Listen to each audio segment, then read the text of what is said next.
અથવા તો ખાલી એનો પાઠ કરી લ્યો. સમજવી પડશે, સમજશું એટલું આપણને કામનું આવશે. બાકી કંઈ પોપટની જેમ પાઠ કરી નહીં થાય મારા ભાઈ બહેનો. ગીતાજીને સમજવા પડે. તો 17 દિવસ સુધી આવું ચાલ્યું. 18મે દિવસે કેવી ઘટના ઘટી. રોજ યુદ્ધ શરૂ થાય, રથમાં બેસવાનો વારો આવે, ભગવાન બારણું ખોલે, અર્જુનને બેસાડે. પછી ભગવાન નીચે ઉતરે અને અર્જુનને પાછું બારણું ખોલીને ઉતારે. જ્યારે 18મા દિવસને અંતે યુદ્ધ પૂરું થયું, ભગવાને ક્રમ બદલ્યો. બેસાડ્યો અર્જુનને પહેલા, પણ યુદ્ધ પૂરું થયું અને ઉતરવાનો વારો આવ્યો ત્યારે ભગવાને કીધું, અર્જુન તું પહેલો ઉતરી જા, આજ તારે પહેલું ઉતરવાનું છે. અર્જુનને નવાઈ લાગે, ભગવાન રોજ તમે દરવાજો ખોલો કે આજ તું પહેલો ઉતરી જા, હું તને કહું છું. અર્જુન ઉતરી ગયો અને પછી ભગવાન ઉતર્યા ને જેવા ભગવાન રથમાંથી ઉતર્યા એટલે રથ ભડ ભડ ભડ બળવા લાગ્યો. મારા ભાઈ બહેનો, આ શરીરની કથા છે. આ આત્મા છે, જીવાત્મા છે, એ અર્જુન છે. અર્જુન એટલે જીવાત્મા, કૃષ્ણ એટલે પરમાત્મા. આ રથની અંદર ભગવાને અર્જુનને બેસાડ્યો છે, ભગવાન એ રથને ચલાવે છે. પણ છેલ્લે દિવસે ભગવાનનું કહ્યું હું ને તમે માની જઈએ, આ રથ ઉપરથી નીકળી જઈએ ને પછી ભગવાન જ્યારે આમાંથી નીકળી જશે. ભગવાન નીકળી ગયા પછી આ રથને એક દિવસ બળવું છે, ભડ ભડ બળી જવાનો છે, રાખ બની જવાનો છે રથ. તો ભગવાન ઉતરે એ પહેલાં આપણે ઉતરી જાય. એનો અર્થ એવો થાય, જે જીવ સમજી ગયું એ જીવ ઉતરી ગયું. તો ટૂંકમાં મારો કહેવાનો અર્થ, ભગવાને ગીતાજીમાં સ્વયં ગવાયેલી છે ગીતા.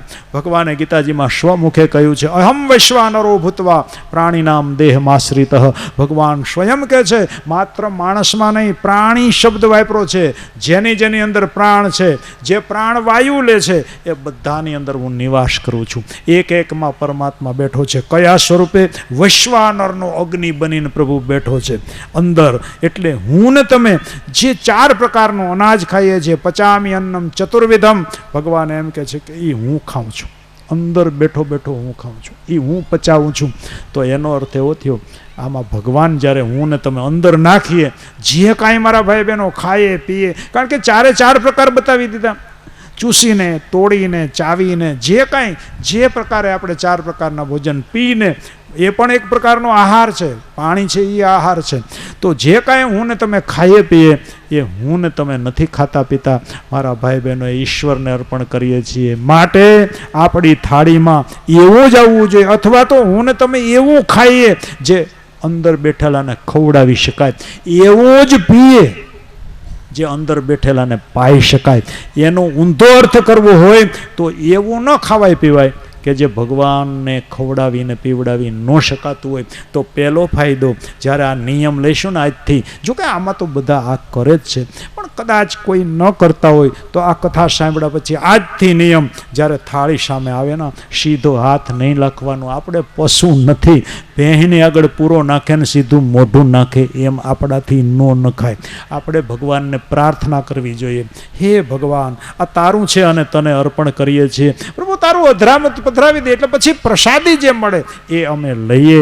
તો આવા નાના નાના નિયમો મારા ભાઈ બહેનો, આપણે બીજું શું મોટું કામ કરી શકશું, પણ ભાગવતમાંથી આવા નાના નાના સૂત્રો લઈ લઈએ, જીવન આખું બદલી જશે. મારે ભાઈ બહેન, આપણે કથા સાંભળ્યા પછી જીવન જીવવાનો ઢંગ બદલવાનો છે.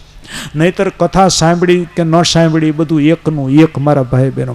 હા, બને એવું અહીંયા તો સારું છે. હું તો જો કે મારી બધી કથામાં અહીંયા હું કંઈ કંકુ ને ચંદન ને ચોખા ને કંઈ રાખતો જ નથી. નહીતર બને એવું 8 દિવસમાં એટલા ચાંદલા કરે લોકો, એટલા ચાંદલા કરે ભાગવતજીને, કે ભાગવતજીનું જે ઉપલું પેલું છે ને કપડું, એનો આખો રંગ બદલી નાખે.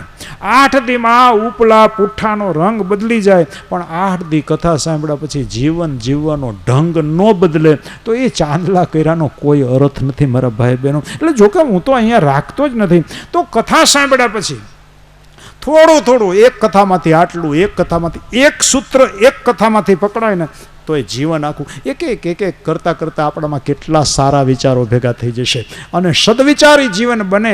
એનું નામ જ દેવતા મારા ભાઈ બહેનો. દેવતા કંઈ વિશિષ્ટ નથી. અને આસુરી વૃત્તિઓ ભેગી થાય એટલે આપણે અસુર, આમાં બીજું કંઈ નથી. ભગવાને કેટલું બધું આપણને આપી દીધું જીવન જીવવા માટે, આવું કંઈ હતું જ નહીં. જુઓ તો ખરા કેટલા સુખ સગવડના સાધનો આવી ગયા. કોઈ ઘટે હવે જીવનમાં, હવે ઘટે કેવલ સારા વિચારો. સારા વિચારો આવી જાય એટલે જીવન જીવવાની મજા છે મારા ભાઈ બહેનો. તો બાપ બપોરે ભોજન કરતી વખતે ભગવાનને યાદ કરીએ, હે ભગવાન તારું અધરામૃત પધરાય, કેટલો ફાયદો. પછી એ ખાઈ એ જ આપણે ખવડાવશું. અને ધ્યાન દેજો, આમાં બધું આવી જાય પછી એ બજરે ન ઊંઘાય, કારણ કે અંદર બેઠો બેઠો પછી એ ઊંઘે. આમાં તો બધું આવ્યું ને. પછી માવોય ન ખવાય, માવાના રગેડાય તમાકુના એને દેવાય. એટલે એક બાજુથી તમે ગીતાજીને માનો, એક બાજુથી એની પૂજા કરો, અગરબત્તી કરો, ચાંદલા કરો, એના પાઠ કરો, અને પછી એના વિરુદ્ધનું બધું વર્તન એવું થવું જોઈએ. પછી પાન, માવા, ફાકી, દારૂ જે કાંઈ, જોકે અહીંયા તો કોઈને કાંઈ છે જ નહીં, પણ કદાચ આ હોય ને તો આ કથા સાંભળ્યા પછી બંધ કરી દેજો. અંદર બેઠેલાને આ ન દેવાય. ભજન કેવા સરસ મજાના ગાયો. હું તો દેખો મેરે ભાઈ બહેન, પ્રોગ્રામ ન કરાય. આપણે બધા ભજનના પ્રોગ્રામ કરીએ. પ્રોગ્રામ એટલે કાંઈ નાટક સિનેમા છે એના પ્રોગ્રામ હોય. આપણે આમંત્રણ છે કે અમારે ત્યાં ભજનનો પ્રોગ્રામ છે, બધા આવજો. બહુ સારું મારા વાલા. ભજનના પ્રોગ્રામ નો હોય, ભજન તો થઈ જાય. ભજન કરવાનું ન હોય, ભજન થાય. આપણે બધા ભજન કરીએ છીએ અને પછી માત્ર તાલ માલ અને તાહીરો, કોઈ કાંઈ સમજવા તૈયાર નંબરે. ભજન જોજો કેવા ગાય, ધૂપને ધુવાડે વેલા આવજો. અને હવારે તમે વારો ને જ્યાં ભજન થયું ને એટલા ઠૂઠિયા નીકળે, બીડીયું ના હોય એટલા ઠૂઠિયા. આપણને એમ થાય આ ક્યાં ધૂપને ધુવાડે આવતો હશે, આ ધૂપને ધુવાડે આવતો હશે. પ્રશ્ન જાગે આપણા મનમાં. દેખો શું વસ્તુ છે ને આપણે શું પકડી લીધું. અંદર બેઠેલા ને એલા આ દેવાનું, ઓલો મૂંઝાતો નહીં હોય અંદર. એટલે આવડા મોટા આપણે થયા ને હજી આપણામાં સમજણ નહીં. ઓલા 5-5 વર્ષના બાળક બે સમજી ગયા, ધ્રુવ અને પ્રહલાદ, અને હવે આપણને 55 થયા. કેદી સમજશું આ બધું? ક્યાં ધૂપ ને ધુવાડે આવશે? જરા જવાબ તો આપો મારા ભાઈ બહેનો. દેખો એસી ગલતી મત કરો. એટલે જેટલાને કદાચ આમાં ભૂલમાં કદાચ પકડાઈ ગયું હોય તો મૂકી દેજો, ને મૂકી શકાય. ન મૂકીએ તો એ આપણી નબળાઈ છે મારા ભાઈ બહેનો. આવડો 5 ફૂટનો માણસ ને 2 ઇંચની બીડી એને પૂગી જાય. તમે જુઓ તો ખરા, કથામાં ઉઠ બેસ કરાવે હો. 2 ઇંચની બીડી 5 ફૂટના માણસને બેઠો કરે. ભગવાનના વિચારો દેવાતા હોય ત્યાંથી બેઠો કરે. સારા વિચારો મળતા હોય ત્યાંથી બેઠો. ઊભો થા, કારણ કે એ તલબ જાગે પછી કોઈની તાકાત નથી રોકાય. 5 ફૂટના માણસને બેઠો, કારણ કે આમાં તો પીવાય નહીં. એટલે હાલો મંડપની બારા, સત્સંગમાંથી બહાર કાઢે 2 ઇંચની બીડી 5 ફૂટના માણસને નચાવે. તમે જુઓ તો ખરા. અને માણસ પાછું આમ સોરીને 2 ઇંચની બીડીનું 5 ફૂટ ના માણ આગળ આવે. હું મારા ભાઈ બહેન આમ ભૂકો કરીને ન ફેંકી દઈએ, પણ એ પછી બધી દલીલો બધી થતી હોય કે ન પીએ તો અમને ગોટા ચડે. સારામાં સારું ઘરવાળીને કરવાની બિસાડીને મેથીના એને અંદર થઈ જતા હોય ઓટોમેટિક. તો એને હું કામ કરવા? આ તો ફાયદો થયો મારી દ્રષ્ટિ. એવા બાના કરે, તમે જોવું હોય તો જોઈએ. છોડવું ન હોય ને એટલે બધા બાના, બાકી કંઈ ન આવે એનું મેરે ભાઈ બહેન. તો મારો કહેવાનો આશય, ભગવાનને અર્પણ. ભગવાન જે સ્વીકારે એ જ આપણે સ્વીકારીએ. મારો ભગવાન જે જમે એ હું જમું, મારો ભગવાન જે પીવે એ હું પીવું. તો ભગવાન શું પીવે? તો કે 5 જાતનું અમૃત, પંચામૃત ભગવાન પીવે. બરાબર? સત્યનારાયણને આપણે ધરીએ. કોઈ દિવસ વિચાર કર્યો પંચામૃત? અને એમાંય કોઈ ગોરબાપા કે કોઈ બાળક એ પંચામૃત દેવા આવતા તો મોઢું બગડે. જરાક દેજે, ધરાક દેજે કે મારો હાથ બગડશે. ઓલી તમાકુ સોરે એમાં નથી બગડતો? એટલે ન્યા તારો હાથ બગડતો ને આ પંચામૃતમાં બગડે. આખો વાટકો પી જાય. એ 5 જાતનું અમૃત છે, ભગવાન એ પીવે છે. આ 5 જાતનું અમૃત છે. પેલો કુંભ નીકળો ને એ તો ઓલા દેવતા લઈ ગયા. આપણે માણસોને નિરાશ થવાની જરૂર નથી. ભગવાન એમ કે છે તમારી ધરતી ઉપર મેં 5 જાતના અમૃત આપ્યા છે, એ પીશો ને જાઓ, તમને કોઈ જાતનો રોગ નહીં થાય. તમે અમર બની જશો. એટલે માંદા નહીં પડો જીવતા હશો ત્યાં સુધી. આ 5 જાતના અમૃત આપણે રોજ પીવા જોઈએ. અને એ 5 જાતના અમૃતમાં 3 જાતનું અમૃત મને તમને ખાલી ગાય આપે છે. કેવલ ગાયની અંદર 3 જાતના અમૃત છે મારા ભાઈ બહેનો. ધ્યાન દેજો. ગાયનું દહીં, ગાયનું દૂધ અને ગાયનું ઘી, આ 3 પ્રકારના અમૃત તો કેવલ એક ગાય આપે છે મને તમને. તો આપણે એને રખડતી કરી મૂકી, એને સૂટી મેલી દીધી, એને પ્લાસ્ટિક ખાતી કરી દીધી, એને ઉકળ્યા ખાતી કરી દીધી, અને કાળા મોઢા વાળીઓને બાંધી લીધી. આ વિચારધારાઓ ક્યાંથી આવી મને તો સમજાતું જ નથી. અને 5 કાળા મોઢા વાળીઓ પોહાય, એક ગાય નથી પોહાતી. આ દરિદ્રતા કોને કહેવી? અને વળી પાછા સૂત્રો કૃષ્ણમ વંદે જગતગુરુ, કૃષ્ણમ વંદે જગતગુરુ, ગળા ફાડી નાખ્યો. કૃષ્ણમ વંદે જગતગુરુ બોલવાનો એને જ અધિકાર છે જેના આંગણામાં એક ગાય હોય. આ શબ્દ સાંભળી લેજો. ખાલી સૂત્રો પુકારે શું થશે? એણે કર્યું, એણે જે કહ્યું એ બધું આપણે કરવું પડશે મારા ભાઈ બહેનો. ગાયને બાંધવી જ પડશે, ચાલશે જ નહીં, નહીંતર આપણી સંસ્કૃતિ વિનાશ પામશે. ને પછી આપણે ફરિયાદો કરીએ, બાળકો બગડ્યા. મેરે ભાઈ બહેન, સંસ્કારો બજારમાં નહીં મળે, સંસ્કારો આપણે જ આપવા પડશે. શરૂઆત આપણા ઘરથી કરવી પડશે. તો બાપ, મારો કહેવાનો આશય, આપણે બપોરે જ્યારે ભોજન કરવા બેસીએના 3 જાતના અમૃત તો મને તમને ગાય આપે છે. દૂધ, ઘી અને દહીં, આ 3 અમૃત છે. પ્રયોગ તો કરી જુઓ, અમર બનાવી દે માણસોને. આ ઋષિમુનિઓ આટલું બધું જીવતા એનું કારણ પંચામૃતનું સેવન કરતા. તો 3 ગાય આપે 5માંથી, અને 2 માં ધરતી આપે છે. ગાય માં છે, ધરતી માં છે, એટલે તો આપણે એને માં કહીએ. આપણને આ બધું અમૃત તત્વ આપે છે. તો 2 અમૃત કયા બાકી રહ્યા? 1 મારા ભાઈ બહેનો સાકર, 5માંથી 3 ગાયનું ઘી, ગાયનું દૂધ અને ગાયનું દહીં, 3. 1 સાકર. સાકર કોણ આપે? માં ધરતી આપે છે. શેરડી, અને શેરડીનો રસ, એમાંથી બને સાકર, એ પણ માં. અને 5મું અમૃત છે મધ. મધ પણ ધરતી માતા આપે છે. એ જ્યારે પુષ્પનો છોડ ઉગે અને એ પુષ્પ એમાંથી રસાયણ ચૂસી એ પુષ્પની અંદર આવે, પુષ્પમાંથી મધમાખી, ભમર એ બધું લઈ જાય અને મધ તૈયાર કરે. આ મધ પણ ધરતીનો જ રસ છે, પુષ્પ દ્વારા મને તમને મળે છે. મધમાખી એનું બનાવીને મને તમને આપે છે.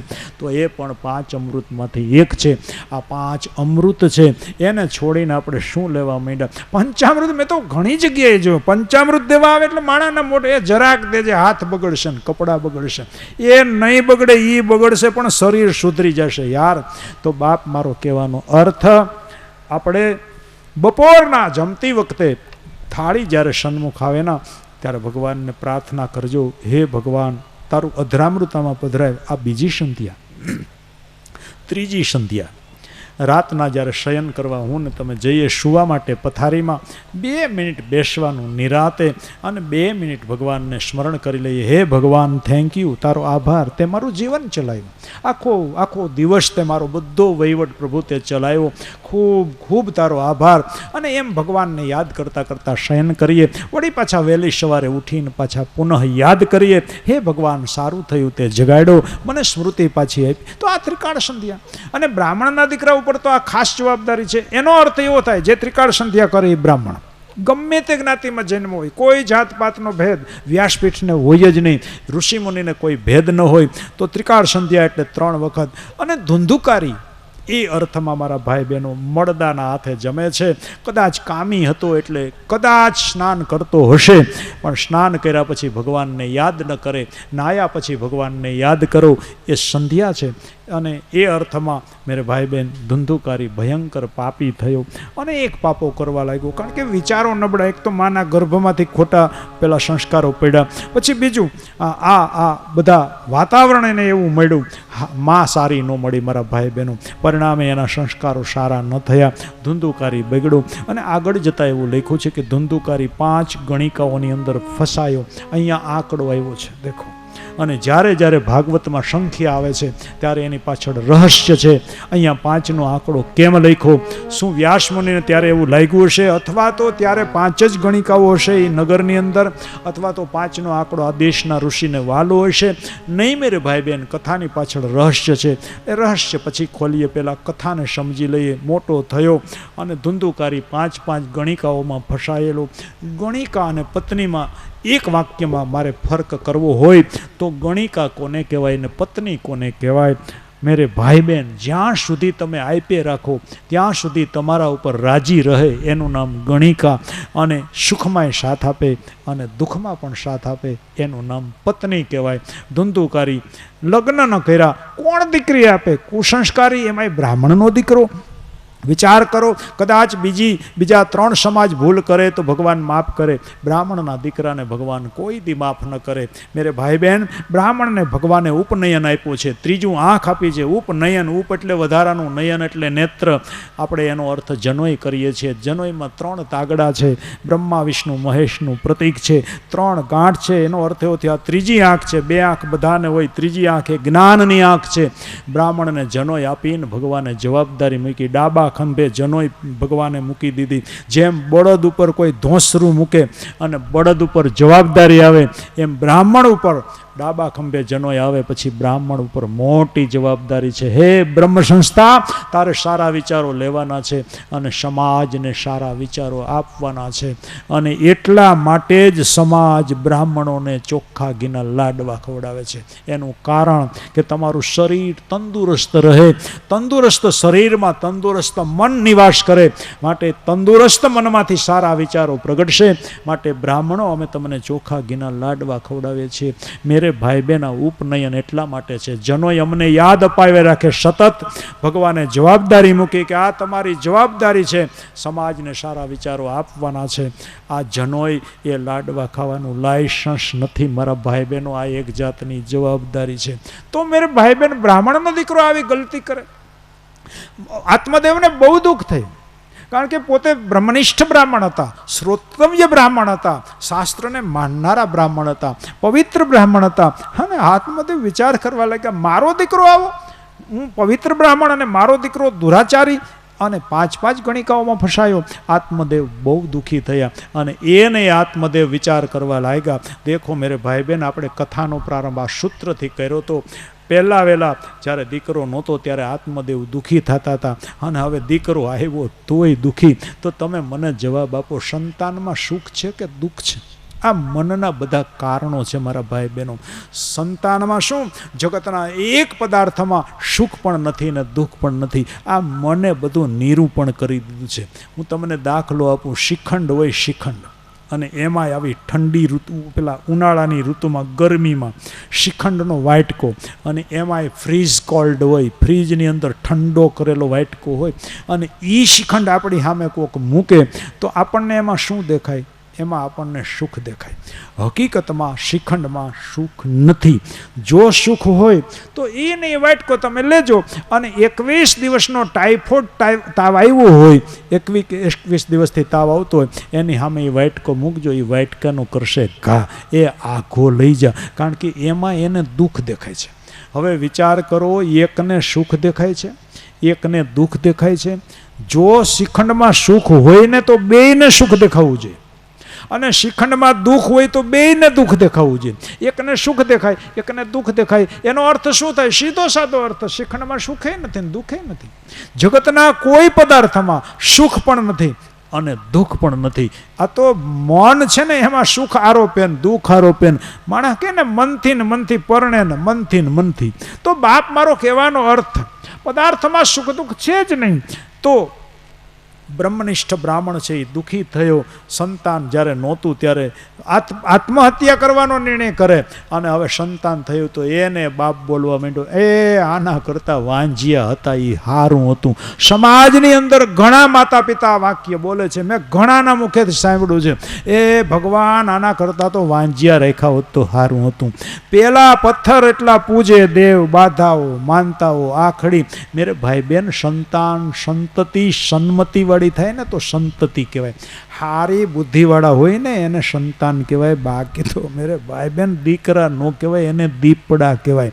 આખા પરિવારને ભરખી જાય, આખા કુળનો નાશ કરી નાખે. ગાંધારીને હો હતા હો, ધૃતરાષ્ટ્ર ગાંધારીને આંકડો સાંભળજો, એક નહીં હો. પણ એ હું કામના, તમે મને કહો, એ 100 નકામા. કોઈ ગાંધારીને ને ધૃતરાષ્ટ્રને કામ ન આવ્યા. અમારે ગામમાં એક બાપા હતા, એને 5 દીકરા. આખું ગામ વખાણ કરે, એ બાપા તમે કેવા ભાગ્યશાળી, તમારે 5 દીકરા. બાપો કે એક હારો આપે ને તો 5 મારે દઈ દેવાશે. એ હું કામના મારા વાલા.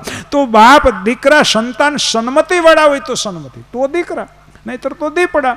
તો બાપ અહીંયા આત્મદેવ દુઃખી થયો. ઘણા માતા પિતા પછી બોલે, આના કરતાં તો વાંજિયા હતા એ સારું હતું. ને ઘણાને તો મેં એવું બોલતા સાંભળ્યા છે કે આને ક્યાં પકવો, આના કરતાં તો પાણો પકવો તો સારું હતું. તે પકવનારા કોણ? આપણે છીએ બધા હાથે કરીને દુઃખી થવાવાળા. પછી એ પાણા વાગે ને પછી દુઃખી થાય ને બીજાને દોષ દઈએ. મેરે ભાઈ બહેન, આત્મદેવ ખૂબ દુઃખી થયો. આ વાતની ખબર ગોકર્ણને પડી. ગોકર્ણ તો ભક્તિનો માર્ગ ગ્રહણ કર્યો છે, વનમાં ઝૂંપડી બાંધીને રહે છે. ભાગવતજીનો આશ્રય કરે છે, ભાગવતજીના રોજ પાઠ કરે, કારણ કે એ મહાત્માનું આત્મદેવને મહાત્માએ આપેલું ફળ હતું. પરિણામે ભગવાનનો મહાન ભક્ત થયો અને ગોકર્ણને આ વાતની ખબર પડી, મારા પિતાજી દુઃખી થાય છે. અને ગોકર્ણ આવ્યા. દીકરાની ફરજ છે માતા પિતાની ચિંતા દૂર કરવી, એ દરેક દીકરાની ફરજ છે. એટલે તો માતા પિતા સંતાનોની માગણી કરે છે. કેટલા કેટલા સુંદર મજાના નામ આપ્યા. દેખો, પુત્ર શબ્દ આવ્યો. સંતાન માટે એક શબ્દ છે પુત્ર. પુત્રનો અર્થ શું થાય? પૂ નામના નર્કમાંથી જે માત પિતાને તારે એનું નામ પુત્ર. માત પિતાને નર્કમાં જતા બચાવે અને સદગતિ કરે એનું નામ પુત્ર. એટલે પુત્ર શબ્દ આવ્યો. બીજો શબ્દ આવ્યો દીકરો. સંતાન માટે બીજો શબ્દ છે દીકરો. દીકરો કોને કહેવાય? મા અને બાપના જીવનમાં. એનો અર્થ એવો થાય, પરિવારની અંદર દીવો કરે. દી કરે એ દીકરો, સીધો શબ્દ, બરાબર. દી કરો જો શબ્દ આવ્યો. દિવસ બનાવી દે, એનો અર્થ એવો થાય માતા પિતાના જીવનમાં અંજવાળું પાથરે, એનું નામ દીકરો કહેવાય. એટલે તો માગણી કરે ને, જનની જનતો ભક્ત જણજે, કા દાતા અને કા શૂર. કેવી સરસ મજાની માગણી કે અમારે એવું સંતાન જોઈએ જે ભગવાનનો ભક્ત હોય, આવો દુષ્ટ નહીં. તો મારો કહેવાનો અર્થ દી કરે એ દીકરો. તો સંતાન માટે પહેલો શબ્દ આવ્યો પુત્ર. પૂ નામના નરકમાંથી તારે એ પુત્ર. દિવસ કરે માતા પિતાના જીવનમાં અંજવાળા કરે એનું નામ દીકરો. અને ત્રીજો શબ્દ આવ્યો સંતાન માટે ગગો. માતા પિતાના જીવનમાં અંધારા કરે એનું નામ ગગો. મેરે ભાઈ બહેન, આપણે શું જોઈએ છીએ આપણે નક્કી કરવાનું. આપણે નક્કી કરશું એવા જ આપણા સંતાનો થશે. આપણે જ સંસ્કારો આપવાના. અહીંયા આત્મદેવ બહુ દુઃખી થયો. ગોકર્ણ આવ્યા, પિતાજીને સમજાવ્યા, પિતાજી હવે દુઃખી ન થવાય, હવે બોધ ગઈને થોડી રહી. જે બનવાનું હતું એ બની ગયું, એને કોણ ટાળી શકે? તમારા નસીબમાં આ બધું લખાયેલું હશે, એટલે તમે ભૂલ કરી ગયા. ભાવિએ તમને ભૂલ કરાવી, ભવિષ્યએ તમને ભૂલ કરાવી દીધી. કંઈ વાંધો નહીં, જાયગા ત્યાંથી સવારે હે પિતાજી નીકળી જવા ઘરમાંથી. અને આત્મદેવને ત્યાંથી લઈ અને એમ કહેવાય છે ગોકર્ણ પોતાના આશ્રમની અંદર લઈ આવ્યા. મેલનું સુખ છોડાયું, પિતાને આશ્રમની અંદર લાવી અને ભાગવત દ્વારા, શ્રીમદ ભાગવતની કથા દ્વારા. અને દેખો મેરે ભાઈ બહેન, અહીંયા સ્પષ્ટ લખ્યું છે ભાગવતની અંદર 12 સ્કંદ છે, 12 સ્કંદ.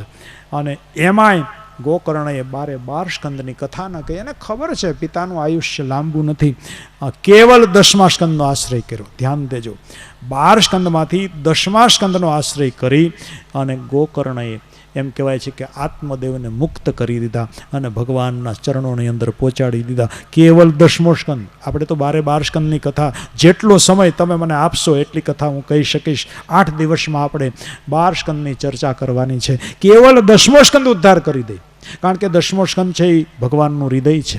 12 સ્કંદની વેચણી કરી. 2 સ્કંદ છે, 2 હાથ છે, 2 સ્કંદ છે, પગ છે, 1 સ્કંદ છે, માથું છે. એમ 10મો સ્કંદ છે ને એ ભગવાનનું હૃદય છે. અને એટલે જ ભાગવતના જે પ્રધાન દેવતા છે કૃષ્ણ, એ કૃષ્ણ જન્મની કથા 10મા સ્કંદમાં આવશે. તો મારા ભાઈ બહેનો, 10મો સ્કંદ એટલે હૃદય, અને કનૈયો હૃદયમાં જ બિરાજે છે. ભગવાન બધાના હૃદયમાં જ છે. આપણે એને પ્રગટાવવાનો છે. દરેક કાષ્ઠમાં અગ્નિ છે, દરેક લાકડામાં અગ્નિ પડ્યો છે, પણ આપણે અગ્નિને પ્રગટાવવો પડે. દરેક રૂની વાટમાં અગ્નિ પડ્યો છે, આપણે અગ્નિને પ્રગટાવવો પડે. એમ દરેક વ્યક્તિની અંદર ભગવાન બેઠો છે હૃદયમાં. કેટલાક લોકો એને પ્રગટાવી દે છે અને કેટલાક એમને જિંદગી પૂરી કરી નાખે છે. 5-5 વર્ષના 2 સોકૈડા પ્રગટાવી ગયા, ધ્રુવ અને પ્રહલાદ. અને 55 વર્ષનો એનો બાપ એમને બેઠો રહ્યો, હિરણ્યકશિપુને પહેલો. તો બાપ મારો કહેવાનો આશય, આપણે ભગવાનને પ્રગટાવવાનો છે. ભીતર જ બેઠો છે, ક્યાંય બહાર નથી, અંદર છે. દોડાદોડી ક્યાંય કરતા નહીં, નિરાતે બેહો, અંદર બેઠો એને સાંભળો, અંદરથી અવાજ દેવાનો જ છે. પણ હવે આપણે ક્યાંય બેહવું નથી, દોડા અહીંથી મેળવી લઈએ, અહીંથી મેળવી લઈએ, અહીંથી મેળવી નથી, ત્યાં ગોતીએ. અથવા તો બીજા અર્થમાં કહો, હરિવ્યાપક સર્વત્ર સમાન. ભગવાન બધે છે, બધે છે તો આપણે અંદર છે, તો અંદર શું કામ ન ગોતીએ? તો બાપ આત્મદેવને 10મા સ્કંદથી મોક્ષ મળ્યો છે. ભાગવતના પિતાનો ઉદ્ધાર કર્યો, મા સાથે ગઈ નહીં. પરિણામ એ આવ્યું મારા ભાઈ બહેનો, ધુંધુકારી માને દુઃખી કરવા લાગ્યો. રોજ ગણિકાના મેલમાંથી આવે, આખો દી તો ત્યાં પડ્યો રહે ગણિકાના મેલમાં. સાંજ પડે એટલે આવે, એ માં મને પૈસા દે, માં મને પૈસા દે. અને પછી તો માને મારવા લાગ્યો, મારકૂટ કરે. ને ઘણા દીકરા આવું કરે છે, માવતરને મારે છે મારા ભાઈ બહેનો. ત્યારે તો એક જ હતો, હવે તો લગભગ તમે ક્યાંક જ હારું હોય, બાકી ધૂંધુકારી ઘેરે ઘેરે પડ્યા છે. માવતરને દુઃખી કરે એનું નામ ધૂંધુકારી. જે સંતાનો માત પિતાને દુઃખી કરે એનું નામ ધુંધુકારી.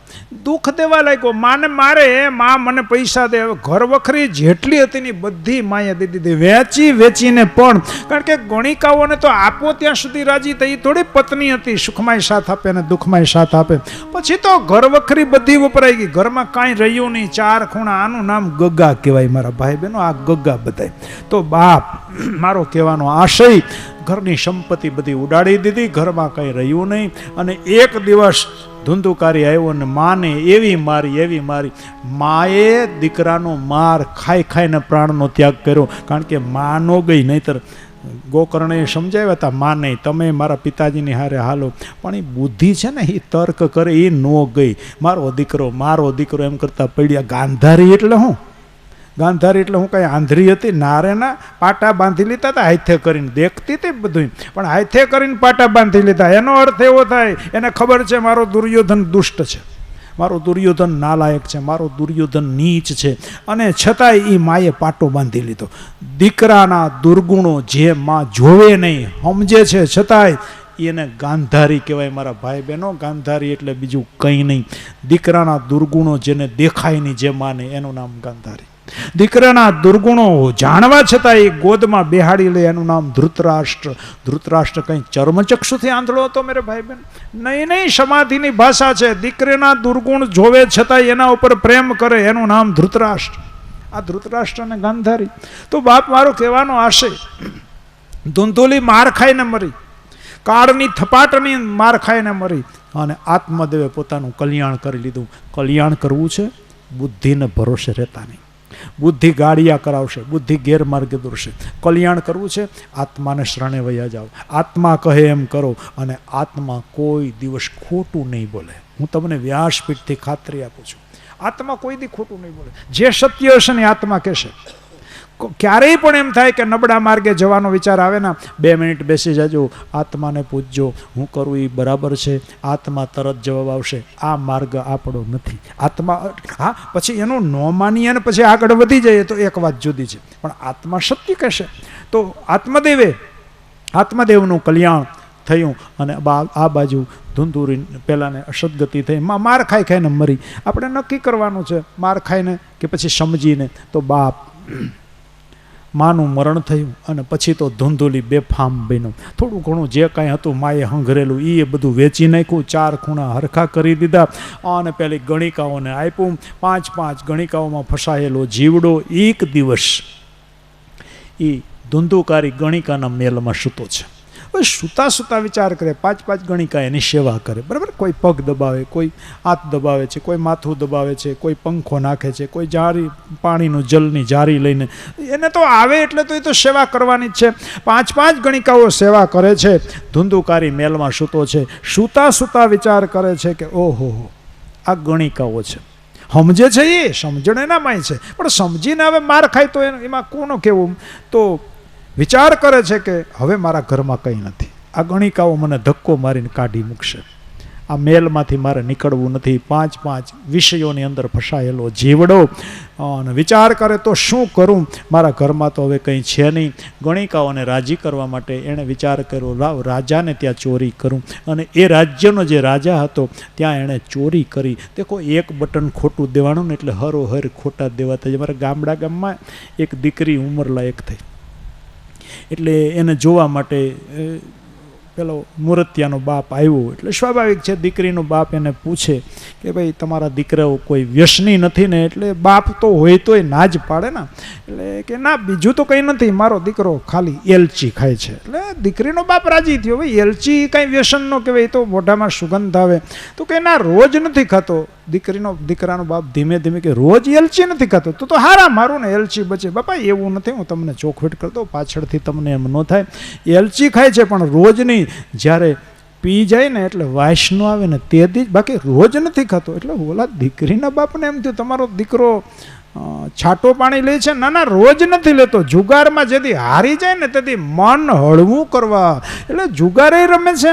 ના, રોજ નથી રમતો. જ્યારે ઘરમાં ઝપટ મારી લઈને અમે આડાવરા હોય ને પેટારો ખોલીને લઈ જાય ને ચોરી કરે તેથી જ રમે છે. તમારો દીકરો ચોરી કરે છે?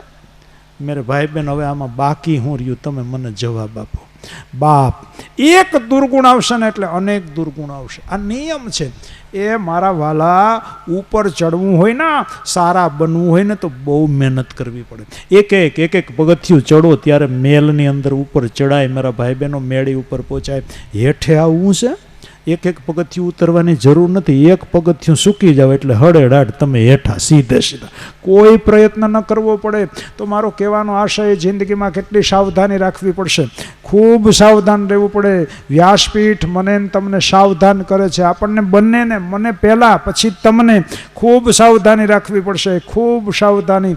એક પગથિયું જિંદગીમાં ચૂકી ગયા ને હળેડાટ હેઠા આવશું. તો બાપ મારો કહેવાનો આશય, ધુંધુકારી વિચાર કરે, ચોરી કરી, ત્રીજું પાપ કર્યું, અને પછી રાણીઓના જે ઘરેણા હતા એનું વાયડું પોટલું આવીને પાંચેય પેલીને આપ્યું, અને ગણિકાઓ પ્રસન્ન થઈ ગઈ. રાણીના ઘરેણા, ઓહો પ્રસન્ન થઈ ગઈ. ને એ પેલો સૂતો છે એના મહેલમાં, પણ પાંચેય ગણિકાઓ વિચાર કરે આ ચોરીનો માલ છે. સવાર થશે, રાજા સૈનિકોને મોકલશે, તપાસ થશે, અને કદાચ પગેરું અહીંયા આપણા મેલમાં નીકળશે તો આને તો મારી નાખશે, ભેગા ભેગા આપણને મારી નાખશે. આ ચોરીની વાત કેવળ આ એકલો જાણે છે. માટે એક કામ કરો, ધૂંધુકારીને મારી નાખો. એટલે ન રહે બાંશ ન બજે બાંસુરી, એ સાક્ષી જ ન રહે, અથવા તો પુરાવો જ ન રહે. માટે ધૂંધુકારીને મારો. પાંચેય ગણિકાઓએ નિર્ણય કરો ધૂંધુકારીને મારવાનો, પણ વિચાર કરે પાંચે પાંચ. કારણ પેલી ગણિકાઓએ વિચાર કર્યો કે અમે 5, ધૂંધુકારી એકલો, પણ ગમે એમ તો એ પુરુષ છે, અને પુરુષને ભગવાને બળવાન બનાવ્યો છે. સ્ત્રીઓ અબલા છે. આ અર્થમાં શારીરિક ક્ષમતા નથી, પણ બુદ્ધિમાં અમારા બહેનો આગળ નીકળી જાય. તો આપણે ભાઈઓ એવું માનીએ છીએ કે આપણી બુદ્ધિશાળી છે, અને બહેનોમાં બહુ બુદ્ધિ નથી, ને એની પાસે બુદ્ધિ શક્તિ છે. પણ મારા ભાઈ બહેનો, બુદ્ધિ શક્તિ છે ને એટલે તો એ પોતાની વાપરતા જ નથી, કે એને વાપરવા દો, એની ભલે વપરાય જાય, એ રિઝર્વમાં રાખે છે. આપણી જ્યારે ખલાસ થઈ જાય ને, પહેલાં આપણી વાપરવા દે, કે વાપરો તમારે. પછી આપણી જ્યાં પૂરી થઈ જાય ને, આપણી બુદ્ધિ કામ કરતી બંધ થઈ જાય ને, પછી અમારા બહેનો એની બુદ્ધિ વાપરવાની શરૂઆત કરે છે. તો પછી પાછા આપણે વળકું ભરીએ. તો પહેલાંથી કહેવું હતું ને, તો ઓલા કે તમે મને પૂછ્યું, તમારે જોજો જીવનમાં આવા દાખલા જોવા મળશે. બાકી પૂછાય, અભિપ્રાય લેવાય. એટલે એવું માનતા નહીં સ્ત્રીની બુદ્ધિ પગની પાનીએ, એવું નથી. સ્ત્રીઓની અંદર ભગવાને બહુ બુદ્ધિ ભરી છે, પણ એ વાપરતા નથી, કે એને વાપરી લેવા દો. આપણી જ્યાં બુદ્ધિ કામ ન કરે, આપણી બુદ્ધિ વપરાઈ જાય ને, પછી બહેનોની ત્યાં શરૂઆત કરી એની. તો પછી હું કહું એમ કરાય ને, તો આ દુઃખી ન થવાય. મેરે ભાઈ બહેન, અબળા નહીં માનતા. સ્ત્રી છે એ તો શક્તિનું રૂપ છે. લીરબાઈ છે બધા, આ જેટલા બહેનો બેઠા એ બધાય લીરબાઈ છે. બધા શક્તિના સ્વરૂપ છે મારા ભાઈ બહેન. કોઈ દીકરી સ્વરૂપે, કોઈ મા સ્વરૂપે, કોઈ પત્ની સ્વરૂપે. સ્વરૂપ જુદા જુદા છે, કોઈ બેન સ્વરૂપે. બધા શક્તિના રૂપો છે. એટલે અહીં સ્ત્રીની નિંદાનો આશય નથી.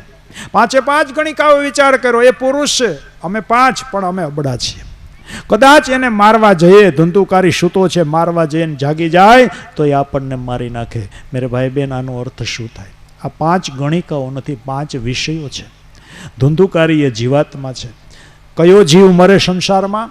જે 5 વિષયોથી બંધાય છે. આ 5 વિષયોથી જે મુક્ત થઈ ગયો ને, એ જીવ મરતો નથી, એ તરે છે. આ 5 વિષયો કયા કયા છે? ચર્ચા ખૂબ જ સુંદર છે. કાંટો ભાગ્યો જાય છે, 12 વાગે વિરામ આપવાનો છે. હજી મારી પાસે 20 મિનિટ છે, એટલે થોડી ચર્ચા આપણે કરી લઈએ 5 વિષયોમાંથી. આ 5 વિષયો કયા કયા છે? જે જીવને મરવું નથી, એ આ 5 વિષયોને બરાબર સાંભળે, એનાથી મુક્ત બની જાય. તો કોઈની તાકાત નથી કે જીવનો વિનાશ કરી શકે. મરે કોણ? જે વિષયોથી બંધાયેલો છે. આપણે બોલી શકીએ નરસિંહ મહેતો મરી ગયો એવું બોલાય? નહીં બોલી શકીએ. એ જીવ જાગી ગયો, 5 વિષયોથી મુક્ત થઈ ગયો. કોણ કહે મીરા મરી ગઈ? શબ્દ ન નીકળે મોઢામાંથી. કોણ કહે સુદામા મરી ગયો? 5,500 વર્ષ થઈ ગયા, ઉપર થઈ ગયા, તોય સુદામાને આપણે વ્યાસપીઠથી યાદ કરવો પડે. સુદામાને આપણે ભૂલી જ નથી શકતા. આપણને કોણ યાદ કરશે? આપણને કોણ યાદ કરશે? 5 વિષય. હું આપણે શબ્દ વાપરું છું, મારો નંબર પહેલો. કોઈ દુઃખ લગાડતા નહીં, પહેલાં મને લાગવું પડે, વક્તાને પહેલું લાગવું પડે. તો બાપ કોણ યાદ કરશે? બહુ તો આપણા સંતાનો યાદ કરશે, આપણા દીકરા. આ અમારા બાપા ને અમારા બા. બહુ તો દીકરાના દીકરા યાદ કરશે, અમારા આતા ને અમારી આઈ. કદાચ માનો કે ચોથી પેઢી યાદ કરે, પાંચમી પેઢી, પછી તો પૂરું થઈ જાય મારા ભાઈ બહેનો. ફોટાય હળી ગયા હોય, પડાવેલા હોય, એમાં પાણી પડ્યા હોય, સોમાહાના નહીં વર્તાતા એનો. છઠ્ઠી પેઢી આવે પછી તો ઉકળ્યા ભેગા કરી કે આ ઓળખાતા નથી, આ કોણ છે, નહીં ઓળખે, આપણા જ નહીં ઓળખે. અને યુગો સુધી યાદ કરે એવા જીવન બનાવી ગયા મેરે ભાઈ બહેન. જીવન એવું બનાવો, ક્ષણભરની જિંદગી છે પણ યુગો સુધી એના સંભાળના રહી જાય. દેખો કૃષ્ણ, કોણ ભૂલી શકે કૃષ્ણને, કોણ ભૂલી શકે રામને, કોણ ભૂલી શકે શબરીને. અરે ભગવાન તો ન ભૂલાય પણ ભગવાનના ભક્તો પણ નથી ભૂલાતા. જીવન આવું હોવું જોઈએ, ક્ષણભરની જિંદગીને યુગ સુધી એના સંભાળના રહી જાય. તો બાપ મારો કહેવાનો આશય અહીંયા ગણિકાઓએ વિચાર કર્યો, અમે અબલા છીએ, સબલ છે, મારવા જઈએ ને જાગી જાય તો શું કરવું? એ કે પહેલાં એક કામ કરો, એને પલંગ ગાયરે બાંધો. અને ધુંધુકારી જે પલંગમાં સૂતો હતો, પાંચેય ગણિકાઓએ દોરડું લીધું અને ધુંધુકારીને પલંગ સાથે બાંધ્યો. એનો અર્થ શું થાય? આ પાંચ ગણિકાઓ નથી, પાંચ વિષયો છે અને પાંચેય ગણિકાઓને અબડા કહી છે. એનો અર્થ એવો થયો આ પાંચ વિષયો દુર્બલ છે. પુરુષ એટલે જીવ, જીવ બલવાન છે, પાંચ વિષયો નબળા છે અને છતાંય બલવાનને પાંચ વિષયો બાંધે છે મારા ભાઈ બહેનો. પેલા પલંગ સાથે એટલે કે સંસાર સાથે જીવને પાંચ વિષયો બાંધે અને આ પાંચ વિષયો પછી એને મારે છે જીવને. એનો અર્થ એવો થાય જીવ પોતાની ઓળખ ગુમાવી ચૂક્યો છે, આત્મા પોતાનો ઓળખ ગુમાવી ચૂક્યો. કારણ કે શિયાળિયાના ટોળામાં રહ્યો ને, બકરીના ટોળામાં, એટલે બે કરવા લાગ્યો, હું તો દુર્બળ છું, એ મારાથી કાંઈ ન થાય. એલા તું સિંહનું સંતાન છો, તારાથી બધું થઈ શકે, તું સિંહનું સંતાન છો. આ બે એ બકરીને શોભે, આપણને એ નો શોભે એવા બોલ. સિંહના સંતાનો આવા બોલ બોલે પણ ઓના ટોળામાં રહી રહીને આવા બોલ બોલવા લાગ્યા છે. એનો અર્થ એવો થયો આત્મા બલવાન છે પણ પાંચ વિષયો એને બાંધે છે અને એ બલવાનને પણ દુર્બલ બનાવી દે છે. તો જેને બલવાન રહેવું હોય, કાળને વશ ન થવું હોય, કૃષ્ણને વશ થવું હોય, એ આ પાંચ વિષયોથી બચે. પાંચ ગણિકા નથી, એ પ્રતીક છે, પાંચ વિષયો છે. સંક્ષેપમાં એની ચર્ચા કરીએ. આ પાંચ વિષયો કયા કયા છે? દેખો મેરે ભાઈ બહેન, આ પાંચ વિષયોને ભોગવવા માટે ભગવાને મને તમને પાંચ ઇન્દ્રિયો પણ આપી છે અને આ પાંચ ઇન્દ્રિયોના પાંચ વિષયો છે. શબ્દ, સમય જેટલો મને એટલી ચર્ચા કરીશ. શબ્દ, સ્પર્શ, રૂપ, રસ અને ગંધ, આ પાંચ વિષયો પ્રકૃતિના તત્વો છે. પ્રકૃતિમાં પાંચે પાંચ મને તમને મળે. એનો અર્થ એવો થયો પ્રકૃતિ એટલે ભગવાનની માયા. માયા મને તમને બાંધે છે. આ પાંચ વિષયો વહેલા ને વહેલા જીવને બાંધે અને પછી એને મારે છે. તો આ પાંચ વિષયોમાં આપણે થોડી ચર્ચા કરીએ. શબ્દ, સંક્ષેપમાં થોડી પાંચેય ઉપર ચર્ચા. શબ્દ છે એ કોનો ગુણ છે? શબ્દ છે એ જીભનો વિષય છે. શબ્દ જીભમાંથી નીકળે, બરાબર? ટૂંકમાં જીભનો વિષય શબ્દ, આ વિષય છે અને વિષય જીવને બાંધે. શબ્દથી કોઈ દીનો બંધતા હતા. શબ્દને બ્રહ્મ પણ કહ્યો છે શાસ્ત્રકારોએ અને શબ્દને વિષય પણ કર્યો. મર્યાદાની જ્યારે બહાર જાય શબ્દ ત્યારે એ વિષય બને છે અને મર્યાદામાં રહે ત્યારે એ બ્રહ્મ બને છે. માટે વિષયને મર્યાદામાં રહે. એનો અર્થ એવો થયો લૂલીને જરા કાબૂમાં રાખવી. આ લૂલી છે ને એ ભટકે રાખે, હાડકું નથી તોય ભટકે રાખે. દેખો અહીંથી અહીંથી આ દુઃખી એ જ કરે છે યાર. શબ્દનો વિષય છે રસ. જોજો, દેખો મેરે, શબ્દ એ જીભનો વિષય છે, રસના એટલે એને કીધી છે, મુખનો વિષય છે. તો શબ્દથી બચીએ. અને આમાં તો બે પ્રકારના શબ્દો કીધા ને, અમારે ભજનની અંદર પણ આ જ વસ્તુ કીધી. જેને લાગ્યા સંતો શબ્દોના બાણ, શબ્દ આવે છે ને તો એ બ્રહ્મ થઈ જાય. અને મર્યાદા ચૂકે તો એ જ શબ્દ, જીભ જ્યારે મર્યાદા ચૂકે ને 32 દાંતને કાઢી નાખે બહાર. ઘણી એકવાર વિવાદ થયો જીભ અને દાંત વચ્ચે, વિવાદ થયો. દાંત કે અમે બળવાન છીએ, એ તારું રક્ષણ કરીએ, 24ની વચ્ચે તું 32ની વચ્ચે કેવી સલામત છો. જીભે બહુ સરસ જવાબ દીધો, તમે મારું રક્ષણ નથી કરતા, હું તમારું રક્ષણ કરું છું. અને ખરેખર જીભ કોકને ગાળ દે જઈએ, શબ્દ ખોટો નીકળી જાય છે. 32 કોક ખેરવી નાખે કે નહીં. તો બાપ મારો કહેવાનો અર્થ, શબ્દ છે એ બ્રહ્મ છે અને શબ્દ છે એને ગણિકા પણ કહી છે. જો એ જરા પોતાની મર્યાદા ચૂકે તો ટૂંકમાં મારો કહેવાનો અર્થ શબ્દ, અને આ શબ્દ છે એ એક વિષય છે જે જીવને બાંધે છે, સંસારની સાથે બાંધે છે. અને ત્યાર પછી બીજો વિષય છે સ્પર્શ. એ ચામડીનો વિષય છે. સંસારમાં આવ્યા પછી સ્પર્શનું સુખ માણવા માટે જીવ એ વિષયની અંદર ફસાય છે. દેખો મેરે ભાઈ બહેન, ઠીક છે, મનુ મહારાજે સંસાર આખો, બ્રહ્માજીએ સૃષ્ટિ રચી સંતાનની ઉત્પત્તિ માટે. એક દિવ્ય સંતાન જન્મે ને પછી કામ સુખ ન ભોગવાય, પછી ચામડીના બહુ સુખ ન ભોગવાય. તો બાપ મારો કહેવાનો અર્થ સ્પર્શ. અને હું તમને દાખલો આપું, જંગલની અંદર સૌથી વધારે પ્રાણી બળવાન હોય તો હાથી. આ હાથીને પકડવો એ બહુ અઘરી વાત છે. તો એને પકડનારા શિકારી શું કરે છે, એક મોટોથી ખાડો તૈયાર કરે, જબરદસ્ત, જેમાં આખો હાથી હમાઈ જાય એવડો ખાડો કરે ધરતીમાં. અને પછી ઉપર ઝાડ ને પાંદડા ને વેલા ને એ બધું પાથરી દે આછું આછું. અને એના ઉપર લાકડાની હાથણી બનાવે, બનાવટી. દેખો, એ હાથણી બનાવીને એના ઉપર મૂકે. અને પેલો હાથી હાથણીનું સ્પર્શ સુખ માણવા માટે એ હાથણીની પાસે આવે. અને આવે એ ભેગો ખાડામાં પડે. જીવની આ દશા છે. આ જીવન જિંદગીભર, ઠીક છે, દિવ્ય સંતાન માટે, પ્રજોત્પત્તિ માટે, આપણા પેલા વેલાને આગળ વધારવા માટે એક દિવ્ય સંતાન થાય, પછી બહુ ચામડીના સુખમાં રહેવું નહીં. નહીંતર એને એ વસ્તુ મારા ભાઈ બહેનો બંધન બની જાય છે જે જીવને મુક્ત થવા નથી દેતો. તો શબ્દ, સ્પર્શ, પછી આવ્યું રૂપ. દેખો મેરે ભાઈ બહેન, રૂપ એ આંખનો વિષય છે, શબ્દ એ જીભનો વિષય, સ્પર્શ એ ચામડીનો વિષય, રૂપ છે એ આંખનો વિષય છે. અને આંખનો સ્વભાવ છે, જ્યાં રૂપ દેખાય ત્યાં જાય. પછી એ કુદરતી સૌંદર્ય હોય, કોઈ બેન રૂપાળી, કોઈ દીકરી રૂપાળી, કોઈ માતા રૂપાળી છે, આંખ જશે, જવા દો, એને અટકાવશો નહીં. એ આંખનો વિષય છે. અને સ્વભાવ કોઈથી બદલે નહીં. તો શું એમાં ફસાઈ જવાનું? નહીં મેરે ભાઈ બહેન, ધ્યાન દેજો. રૂપ જ્યારે જ્યારે જગતનું દેખાય, પછી એ કાશ્મીરનું સૌંદર્ય હોય, હિમાલયનું સૌંદર્ય હોય, કોઈ બેન, કોઈ માં, અરે કોઈ દીકરો, કોઈ યુવાન રૂપાળો હોય, આંખનો સ્વભાવ છે, જશે, જવા દો. એનો સ્વભાવ તો કોઈથી બદલાય નહીં. તો શું કરવાનું? જ્યારે કોઈ બેન, કોઈ માં એ આપણી સન્મુખ આવે અને રૂપાળી હોય, જોવાનું. કોઈ ભગવાન નામથી પણ આંખનો સ્વભાવ છે, જશે જ, એને નહીં અટકાવી શકો. અટકાવોમાં ગોટાળા થશે. આંખને જવા દો. પણ મેરે ભાઈ બહેન, કોઈ દીકરી, કોઈ માં એ રૂપાળી દેખાય તો આટલો વિચાર કરવાનો, હે ભગવાન, આ દીકરી આટલી રૂપાળી, હે ભગવાન, આ બેન આટલી રૂપાળી, તો તું કેટલો રૂપાળો હશે ને બનાવનારો. આટલો વિચાર કરશો ને તો સમજી લેજો ત્રીજા વિષયથી બચી ગયા, નહીંતર ફસાઈ જવાય મારા ભાઈ બહેનો. હિમાલય ઉપર આપણે તો બધાનો નિયમ છે ને, કાશ્મીર જઈએ, કાશ્મીરની સૌંદર્યતાના વખાણ કરીએ, હિમાલયના વખાણ કરીએ. હિમાલયની સુંદરતા જોઈને, કાશ્મીરની સુંદરતા જોઈને કોઈને ભગવાન યાદ આવ્યો? કાશ્મીર જઈને હિમાલયના વખાણ કરીએ, કાશ્મીરના વખાણ કરીએ, પણ કોઈ દિવસ કોઈને એવો વિચાર આવ્યો કે હિમાલય આટલો સુંદર, કાશ્મીર આટલું સુંદર, તો એને બનાવનારો મારો ભગવાન કેટલો સુંદર હશે. તો મારા ભાઈ બહેનો સમજી લેજો, ત્રીજા વિષયથી બચી ગયા, નહીંતર આંખ એનો ભાવ ભજવા વગર રહેશે જ નહીં. આ ત્રીજો વિષય છે, શબ્દ, સ્પર્શ, રૂપ, રસ. ચોથો વિષય આવ્યો રસ. અને રસ છે એ રસનાનો વિષય છે, જીભનો વિષય છે. જેમ શબ્દ એનો વિષય, એમ રસ પણ એનો વિષય છે.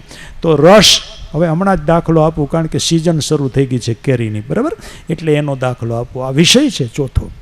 આપણે બધા કેરીની સિઝન આવી એટલે અમારા ભાઈઓ પોરબંદર જશે, એને ત્યાંથી પેલું લઈ આવશે બોક્સ કેરીનું, બરાબર, અને અમારા બહેનોને આપશે. એટલે અમારા બહેનો શું કરે, પછી ગોઠલા ને છોતરા ને બધું કાઢી નાખે અને સુંદર મજાનો રસ પાત્રમાં તૈયાર કરે. પછી સવારમાંથી રસ કાઢીને ફ્રીજમાં મૂકી દે, અને બપોરનો ટાઈમ થાય એટલે ઠંડો ઠંડો મીઠો મીઠો રસ, એને બધા પરિવારના સભ્યો બધા ભેગા મળે, રસના વાટકા ભરાય. હારે પૂરી તો હોય જ, એ રસ અને પૂરી ને બધા સભ્યો જમવા બેસે. પણ જોજો, એ જમતા જમતા વાતો શેની કરશે?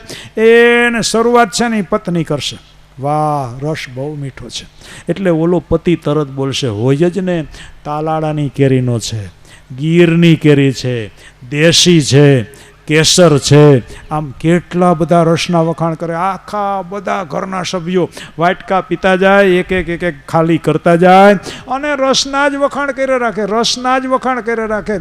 રસ પીવો એ પાપ નથી મેરે ભાઈ બહેન, ધ્યાન દેજો. ભગવાને આપણા માટે બનાવ્યા છે. આ પાંચે પાંચ વિષયો આપણા માટે બનાવ્યા છે, ભોગવવાના. પણ ભગવાન કે મને યાદ કરીને ભોગવવાના. રસ પીતા પીતા કોઈએ એવી વિચાર કર્યો કે આ રસ આટલો મીઠો છે, ઊંચી આંગળી કોઈ કરતા નહીં, હું એ કરી શકું એમ નથી મારા વાલા, મને કોઈ દી આવો વિચાર આવતો નથી. રસ પીતા પીતા કોઈ દી એવો વિચાર આવ્યો કે આ રસ આટલો મીઠો છે તો એ રસને બનાવનારો મારો ભગવાન કેટલો મીઠો હશે. રસ પીતા પીતા જો ભગવાનને યાદ કરો તો તમે એમાંથી બચી જશો ચોથા વિષયથી. બાકી ફસાઈ જતા વાર નહીં લાગે. આપણે જીભના સ્વાદોની અંદર ફસાઈ ગયા, ભગવાન ભૂલાઈ ગયો, જે બનાવનારો છે એને આપણે હાવ ભૂલી ગયા. આ ચોથો વિષય શબ્દ, સ્પર્શ, રૂપ, રસ અને પાંચમો વિષય છે ગંધ. ગુલાબના ફૂલની અંદર અરે એક એક પુષ્પમાં ભગવાને જાત જાતની સુગંધો મૂકી. દેખો, ડોલરમાં જુદી સુગંધ આવે, આ ગુલાબમાં જુદી, વળી બીજું ફૂલ હોય તો એમાંથી અલગ સુગંધ આવે. કેટલી ભગવાને સુગંધ ભરી દીધી. પણ એ ગુલાબનું ફૂલ સૂંઘતા સૂંઘતા ગુલાબના વખાણ આપણે કરીએ છીએ, પણ ફૂલ સૂંઘતા સૂંઘતા કોઈ દી કોઈને વિચાર આવ્યો કે આ પુષ્પની અંદર આટલી સુગંધ ભરી છે તો એમાં સુગંધને ભરનારો મારો ભગવાન છે, એમાં તો કેટલી બધી સુગંધ આવતી હશે. કોઈ દી કોઈને ભગવાન યાદ આવ્યો? આ પાંચ વિષયોમાં ફસાયેલો જીવ, ગણિકાઓએ એને જીવને બાંધ્યો. આ પાંચ વિષયો મને તમને પહેલાં બાંધે અને પછી મારે છે. પાંચે પાંચ ગણિકાઓ ધુંધુકારીને મારવા લાગી. પણ ભાગવતમાં એવું લખ્યું છે કે ધુંધુકારી મરતો નથી, એનો જીવ નથી જતો. શાસ્ત્રકારો એમ કહે છે કે જે જીવનમાં ખૂબ પાપ કરે ને એનો જીવ જલ્દીથી ન જાય. કારણ કે સિનેમાની પટ્ટી ચડે ને એમ મરતી વખતે એ બધી ફિલ્મો આમે હામી દેખાય આખી, કે આખી જિંદગીમાં મેં આ જ ધંધા કર્યા છે. જીવ ન જાય ઘડીકમાંથી. અને ઘણા લોકો તમે આમ જોજો, આપણને એમ થાય પણ હજી કાલ સવારે તો અમે ભેગા થયા હતા, આટલી વારમાં આ મહેમાન જેમ બેગ લઈને નીકળી જાય ને એમ ઘણા માણસો પોતાનો જીવ લઈને આ શરીરમાંથી નીકળી જાય. જાણે મહેમાન આવ્યા હતા, મહેમાન ગતિ પૂરી થઈ ગઈ ને નીકળી ગયા. આ પવિત્ર જીવનવાળા હોય ને એના માટે આ શક્ય છે. અતિ પાપીને મરણ પણ આવતું નથી. પાંચ વિષયો મારે છે પણ ધુંધુકારી મરતો નથી. પાંચેય ગણિકાઓએ વિચાર કર્યો આને મારવો કેમ, હવે આપણને મારી નાખશે. એમાં એક ગણિકા બુદ્ધિશાળી હતી, એણે ઉપાય બતાવ્યો. એક સગડી મંગાવી, એમાં કોલસા નાખ્યા, અંગારા પ્રગટાવ્યા અને પાંચેય ગણિકાઓએ લોઢાના સળિયા લીધા બે હાથમાં. એ લોઢાના સળિયા એમાં તપાવ્યા અને એક ગણિકાએ બે સળિયા ધુંધુકારીને આંખમાં નાખ્યા, બે ગણિકાઓએ કાનમાં નાખ્યા, બે ગણિકાઓએ બે મોઢામાં નાખ્યા. આમ કરીને ધુંધુકારીને માર્યો. એનો અર્થ શું થાય? ગણિકાઓ પણ બુદ્ધિશાળી છે, પાંચેય વિષયો સમજે છે કે જીવ અમારામાં ફસાયેલો છે અને આ છેક સુધી આ જીવ ફસાયેલો રહેશે, માટે લાવો એને મુક્ત કરી દઈએ. એટલે પાંચેય વિષયો પણ આને સમજાવે છે. શબ્દ છે એ કાનનો વિષય છે. બે ગણિકાઓએ કાનની અંદર સળિયા નાખ્યા, એનો અર્થ એવો થયો એક વિષયમાંથી એને છૂટો કર્યો. બે ગણિકાઓએ મુખમાં રસનો વિષય જીભ છે એ વિષયમાંથી એને મુક્ત કર્યો. બે ગણિકાઓએ નાકની અંદર સળિયા નાખ્યા, એનો અર્થ એવો થયો વિષય છે એ સુગંધ છે એનો વિષય છે, એમાંથી એને મુક્ત કર્યો. બે ગણિકાઓએ ચામડીને દજાડી, એનો અર્થ સ્પર્શમાંથી મુક્ત કર્યો. ટૂંકમાં મારો કહેવાનો અર્થ પાંચેય ગણિકાઓએ લોખંડી સળિયાથી ધગાવી અને ધુંધુકારીને મારી નાખ્યો.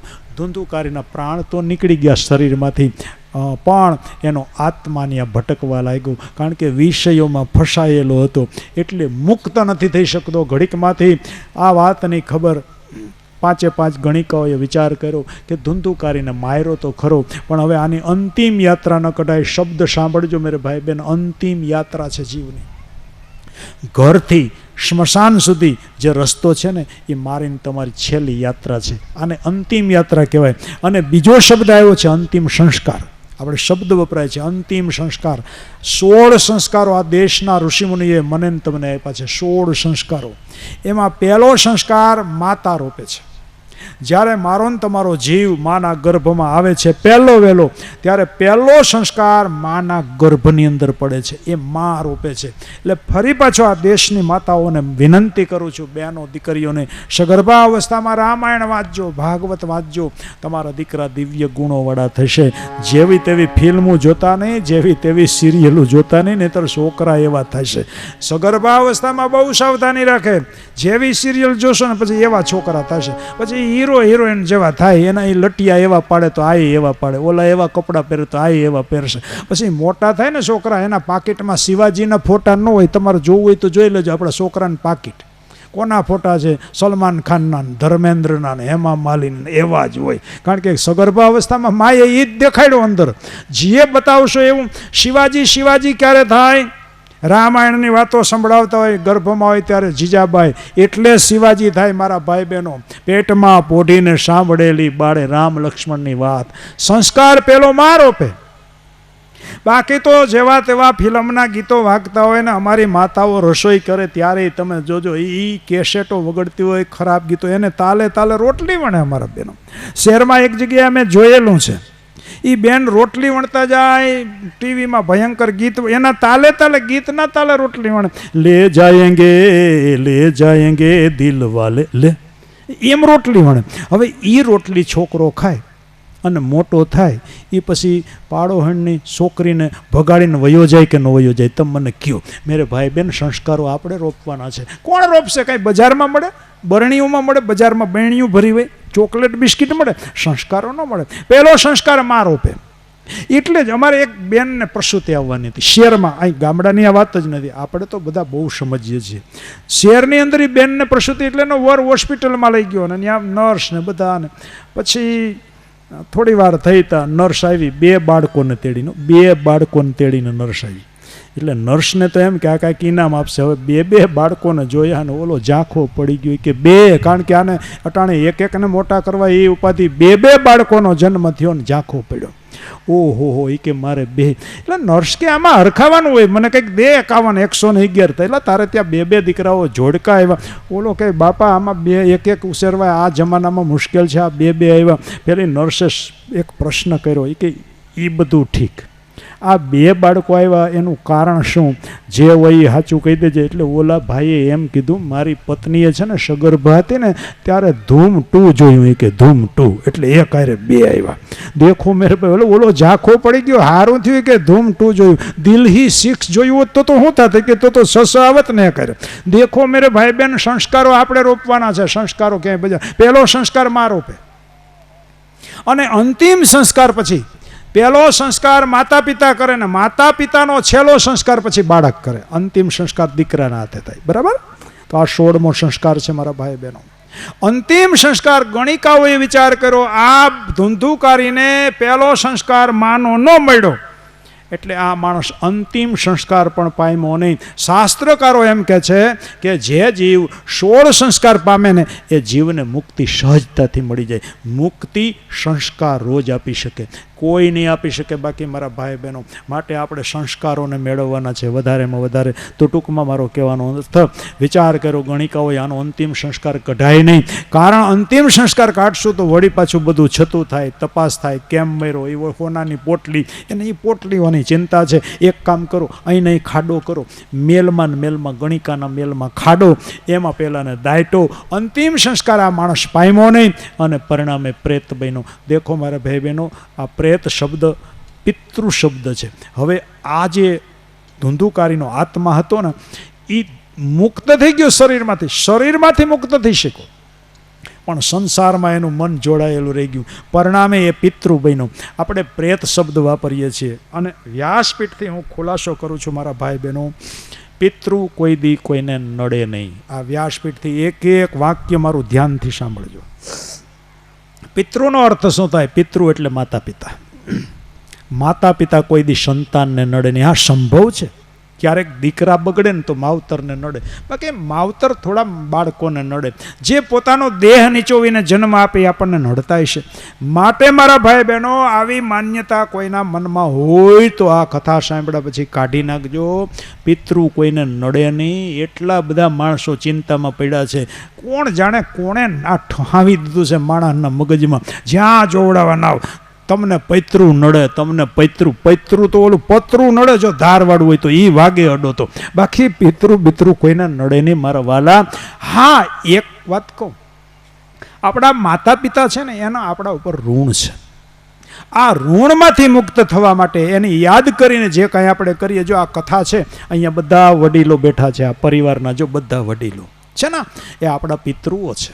એ પિતૃયોનીમાં જતા રહ્યા છે અને ત્યાંથી એ આશીર્વાદ વર્ષાવે. ક્યારે વર્ષાવે? એ પ્રસન્ન રહે તો. અને માતા પિતા ક્યારે રાજી થાય? દીકરા હારા કામ કરે ને એટલે માવતર રાજી થાય યાર, બાકી નડે બળે નહીં. આજ તમારા બધાય ઉપર એ રાજી થતા હશે કે મારા સંતાનો અમારી પાછળ દિવ્ય કામ કરે છે, મારા ભાઈ બહેનો બાકી નડે નહીં. એવી ભ્રમણામાંથી નીકળી જાજો. આપણા ઉપર ઋણ છે, એ ઋણમાંથી મુક્ત થવાનો આ પ્રયત્ન છે, આ પ્રયત્ન છે. બાકી માતા પિતાના ઋણમાંથી મુક્ત થવું બહુ કઠિન છે મારા ભાઈ બહેનો. એમાં એ માના ઋણમાંથી મુક્ત થવું અતિ કઠિન છે. તો આ એક આપણો પ્રયાસ છે. એની પાછળ ભગવાનના નામ લેવાય, સદકર્મ થાય છે, એ રાજી થતા હશે જ્યાં હશે ત્યાં, તમારા ઉપર પ્રસન્ન થતા હશે. બીજું, એની પાછળ કેટલાય ભોજન પ્રસાદી અહીંયા લેવાના છે, તો એ આત્માઓ બધા તૃપ્ત થશે અને એને કારણે મારા ભાઈ બહેનો એ પણ બધા રાજી થશે. તો મારો કહેવાનો અર્થ, પિતૃ કોઈ દી નડે નહીં. પણ અહીંયા આ બહેનું એવું થોડા કુસંસ્કારોને કારણે જરા એ પ્રેત બહેનો, પ્રેત એટલે પિતૃ ના ઉપર જઈ શકો.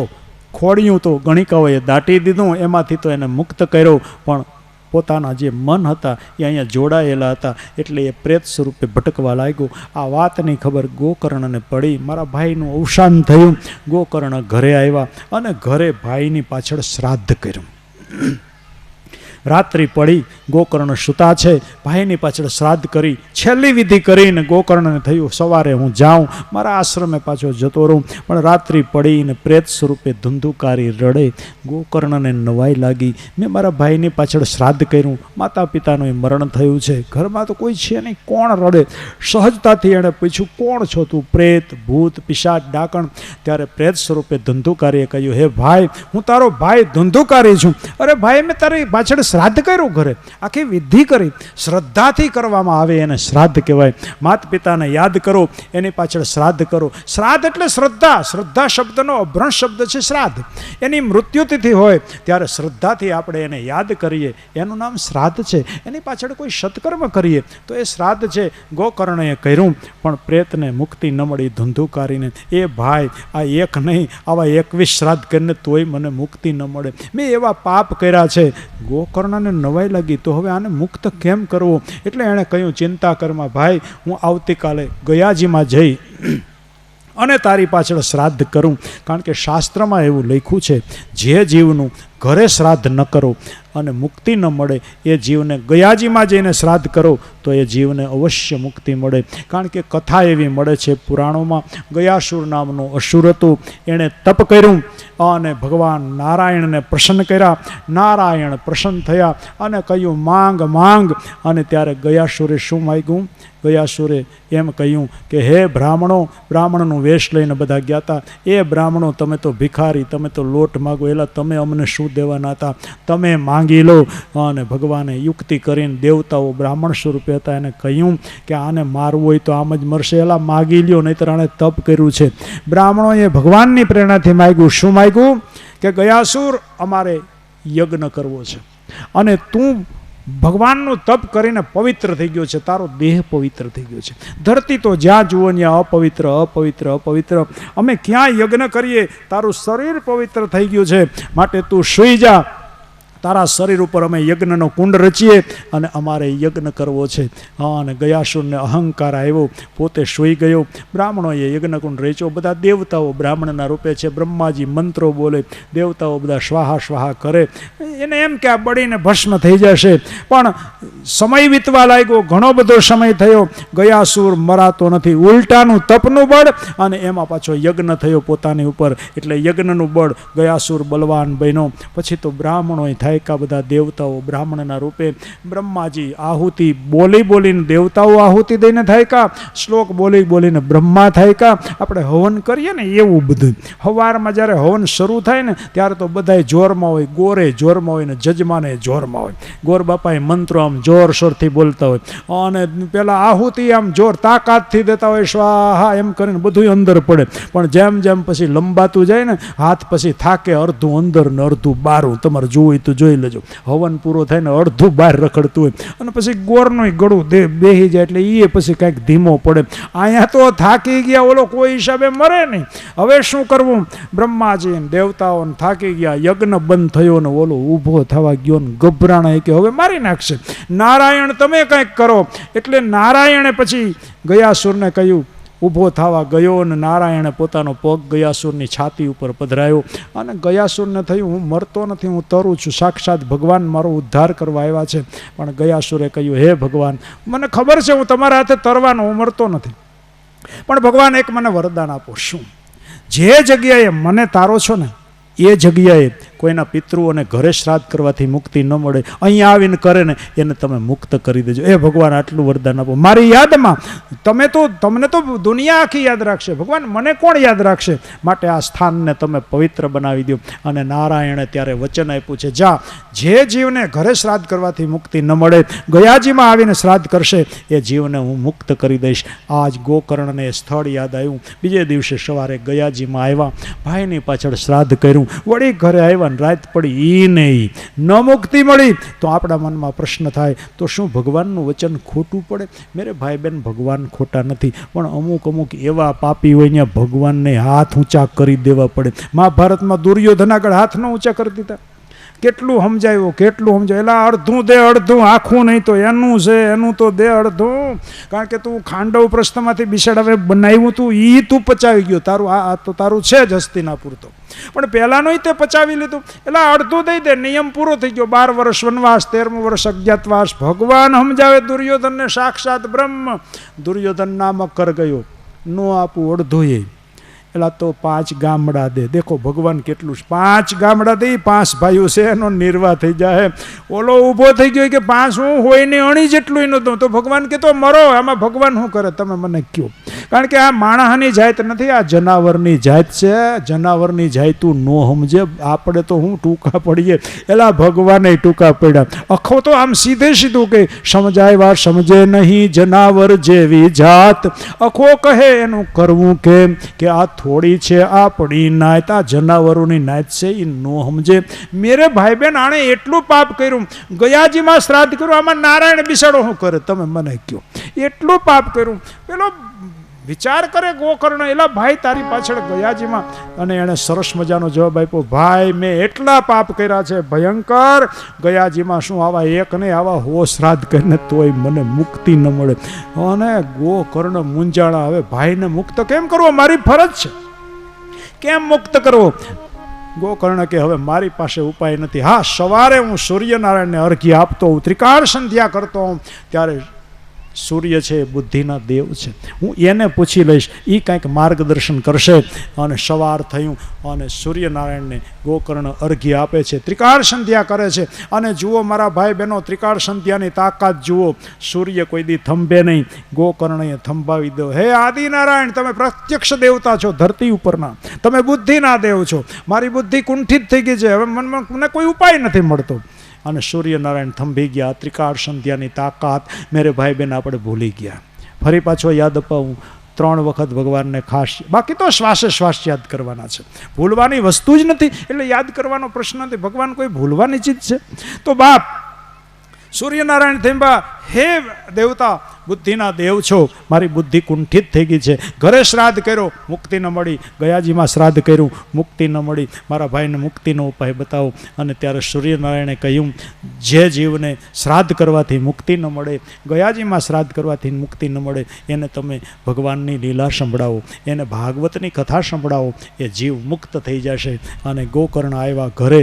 પણ હવે ભાગવતની કથા એમને તો થાય નહીં. જેટલા આયોજનો કરી બધાને ખબર છે, પહેલાં વહેલા તો પૈસા જોઈએ. હવે આણે કાંઈ ઘરમાં રહેવા જ નથી દીધું, આમાં કથા કેમ કરવી? અમારે 2-3 ભાઈઓ હતા, અને પછી ગોરબાપાની પાસે ગયા કે ગોરબાપા અમને પિતૃ નડે છે, તો કે કથા કરો.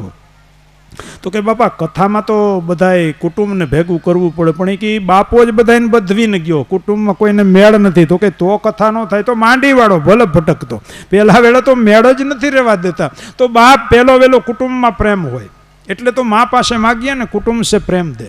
કુટુંબને યારે પ્રેમ હોવો જોઈએ. બીજું, પ્રેમ હોય તો પૈસા હોવા જોઈએ. નહીંતર આમાં કાંઈ એવું નથી. બેંક તમારે મકાન બનાવવું હોય તો લોન આપે બેંક, પછી હપ્તા ભરાય. આવી સગવડતા બેંકમાં છે. કાર લેવી હોય તો બેંક લોન આપે, હપ્તા ભરે, પણ સપ્તાહ કરવા હપ્તા? ઘણા માણસો નહીતર એવા હોય પહેલાં સપ્તાહ કરે ને પછી હપ્તા ભરે. ઉઘરાણીવાળા, મંડપ સર્વિસવાળા આવે, માઇકવાળા આવે, એ ચાલુ હોય.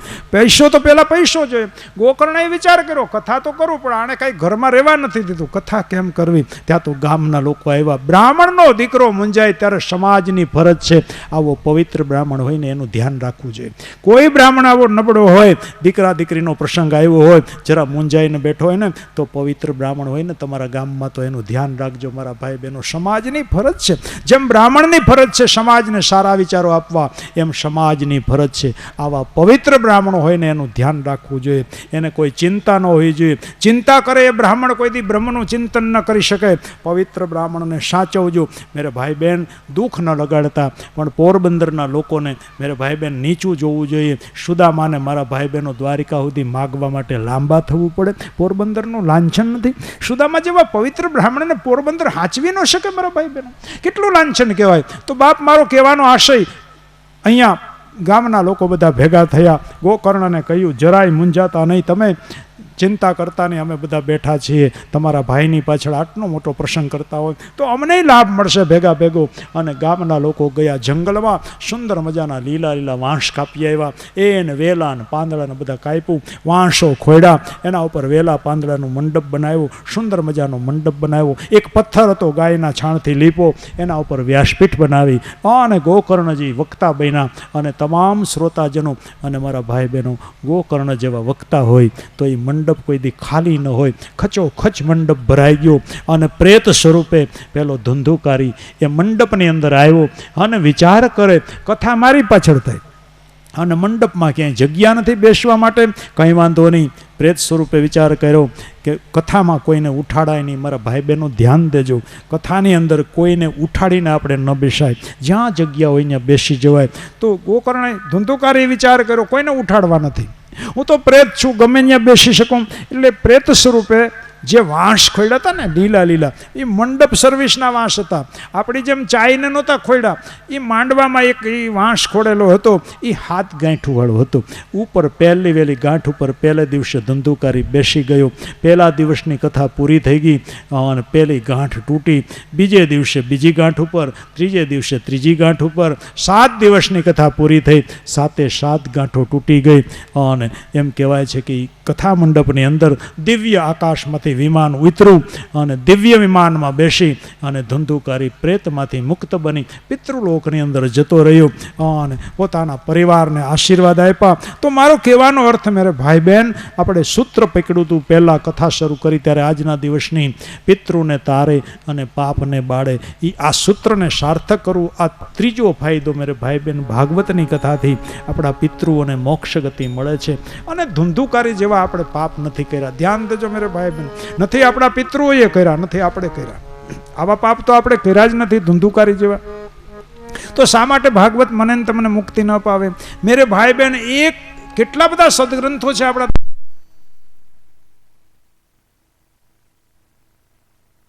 એ ગર્જના કરીને કહે છે તો બાપ, ધુંધુકારીને મુક્તિ મળી ગઈ. હવે મેરે ભાઈ બહેન ધ્યાન દેજો. ઘણા લોકો આમાંથી આપણે આવું ગોઈતું, અને મારો કોઈ વિરોધ નથી વ્યાસપીઠથી, આપણે અહીંયા ગોઠવી છે. જો વાંસ અહીંયા ગોઠવો છે, 7 ગાંઠવાળો લીધો છે. આ બધા પ્રતીકો છે, આમાંથી આપણે શીખવાનું છે. નહીંતર પાછા છેલ્લેથી મારા કાઠલો પકડશે, આમાંથી એ કંઈ નહીં તૂટે તો ન તૂટે. આ વાંસ નહોતો મેરે ભાઈ બહેન, એ વાંસ છે, એ વાસનાનું પ્રતીક છે. વાંસ એટલે વાસના. જીવ જગત સાથે 7 ગાંઠોથી બંધાયેલો છે. 7 પ્રકારની વાસના છે. અને આ 7 પ્રકારની વાસના એ ગાંઠ બને છે સંસાર સાથે જીવને બાંધવાની.